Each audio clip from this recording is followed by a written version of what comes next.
Revolutionary Wrestling Podcast. I am. What? Well, cut, obviously. I said, oh yeah. Well, fuck. All right, take two. Oh, y'all. Like, I thought you said, like, oh no. Or something. No. Cheers. Fuck you. All right, take two. Take three. Ronda's stripper titties. Fuck you. Yeah. Okay, take four. Titties. 5. Welcome, one and all, to the Revolutionary Wrestling Podcast. I am the devilishly handsome outlaw himself, your king of extreme, the man of the hour, the man with the power, the man that makes the other podcast cower. Phil KOE, the two-time Revolutionary Wrestling Podcast champion, joined by my indomitable broadcast partner, the one and only Tony G, the main event. Like, share, subscribe. It's the right thing to do. To WrestleMania 35, folks, and it is time to the talk main about event. Yes, the triple threat. Ronda, Becky, Charlotte Flair. The Raw Women's title on the line. Smackdown. Maybe the Smackdown Women's title on the line. Is present. What? Maybe it's on the line? Nobody knows. Yeah. There's been some convoluted aspects of the build-up. Oh, some convoluted aspects. Maybe 10, folks, maybe 12. The fact that we're even talking about this match at this point, and it's the main event, is a freaking miracle, because nobody knew if this match was ever going to take place or not, and who was going to be in it. Becky won the Rumble, and then that was revoked. Yep. And then she was back in, but then she injured herself.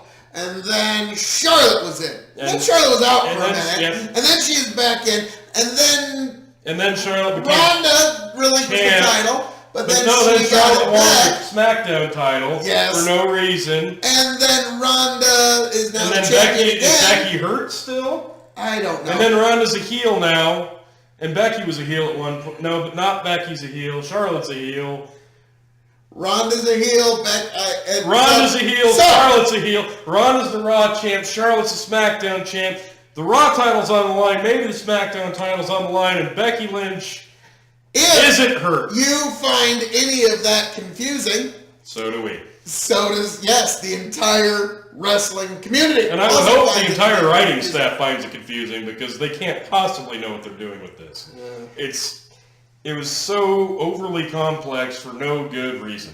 I'm still, honestly, really disappointed that that's how Becky got back into the match, by Ronda DQing her so it could be a triple threat. Whatever. I thought that could have been done way better. There was a much better story to be told there. I think she could have chased it. I thought she could have lost that match by some schmozzery and got back in the next night on SmackDown. I don't know. A lot of different things they could have done. I don't like it. The build's been really up and down. The matches leading up to it have all been good. I'm just really disappointed with the way that they decided to handle everything, like we alluded to. It was overly confusing. The first female main event of WrestleMania should have been a one-on-one, first of all. The road to get to this point, to have the first female main event at WrestleMania, was so tossy-turvy that it probably took a lot of people out of it. And I think that's probably the biggest disservice than anything. Why push people away from what you want to be your main attraction, what you want to be your featured storyline? This has been featured on both Raw and SmackDown on a weekly basis. Ronda has been a freak of nature as a heel, and they just made it overly complicated. The big rumor around the internets, now you know if it's on the internet, it's got to be true. Granted. Is that the last picture you're going to see a main event of WrestleMania? Let's see how close I am to right here. is going to be Becky, Charlotte, Sasha, Bayley, all the 4 horsewomen of wrestling holding up a title at the end of WrestleMania. I got a funny feeling. I could be off on this. Yep. I think that might be the last image going out of Mania. I think it could be. I think it probably should be. But is this a bait and switch moment yet again? Because as convoluted as this has been, we, just like Brock Lesnar, do not know what Ronda's status is post-Mania. Is she taking time off? Or is she going to hold on to it? She's taking time off unless the WWE management waves enough money under her nose. That's the way everybody who said, like, Brock, well, I'm leaving after Mania. How about some more money, bro? Well, I think I could wrestle another match or two. Where are they going to get that kind of crazy disposable income? Over in the desert, turns out. Oh, yeah, that right there. So, I don't know. I could just as easily see this being one of those moments where everybody's expected Becky to finally get that moment, and then all of a sudden, the image that you put in our head right there, swept out from their feet and given to the other 4 horsewomen of MMA, with Ronda on top at the end of the night. Maybe it would. Do they prolong the Ronda loss? I think this is where they do it. I think this is where they pull the trigger. The 4 horsewomen of wrestling. WWE is going to promote them over the 4 horsewomen of MMA any day long. So, you would think. But we will see, folks. We Match will wise, have though. to wait until after Raw and Smackdown to get our actual predictions. True.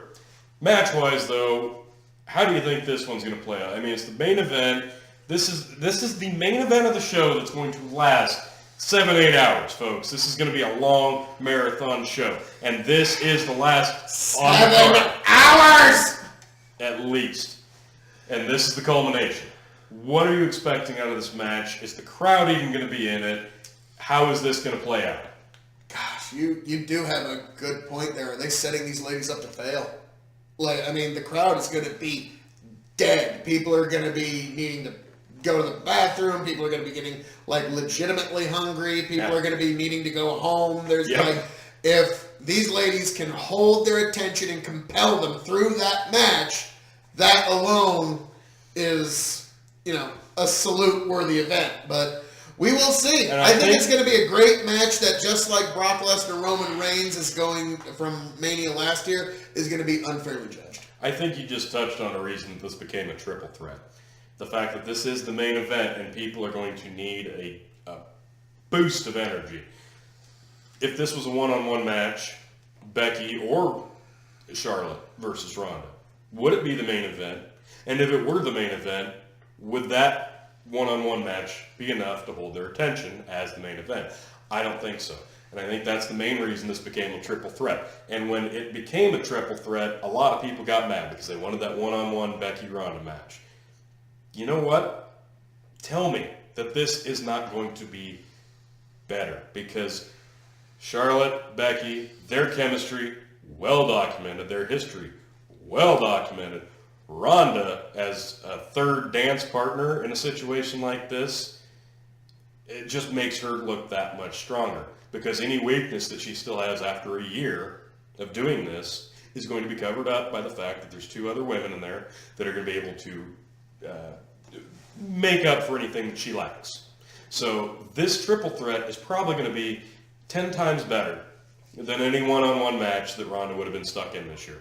So at the end of the day, this is probably a better way to go. And this is probably the best way to go, since it is the main event. Becky and Charlotte are 2 great gals to carry Ronda through a great match. I don't mean to be so derogatory. Ronda's had some great matches, but you had your debut at WrestleMania 1 year ago. Yep. So, and you're in the main event of WrestleMania. I'm sorry, you're going to need a little help with that. So, but to see the conclusion of that, and to see the conclusion of the Revolutionary Wrestling Podcast Hair versus Hair Challenge, and to see me keep this marvelous title. Once again, become a 3-time champion.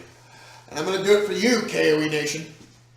Tune in this WrestleMania right here, to see the conclusion, to see the drama, to see the spectacle of the Revolutionary Wrestling Podcast and the Hair vs. Hair Challenge. There's the main event of WrestleMania. And then there's Phil KOE versus Tony G for the Hair vs. Hair Challenge. I don't know which one is really higher in terms of echelon and prestige. I'm going to let you, the fans of the KOE Nation and the people who like Tony, decide down in the comments section. If we charge $9.99 a month, it'd be us, hands down. We don't, because we care so much.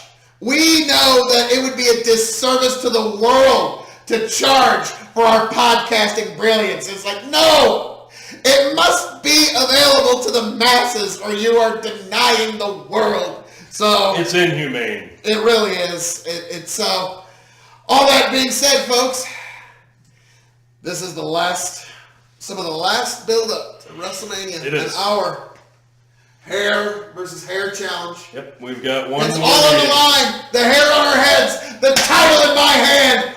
Bragging rights. It's all on the line. This WrestleMania. Join us. Revolutionary Wrestling Podcast. Be here, folks. Catch you there.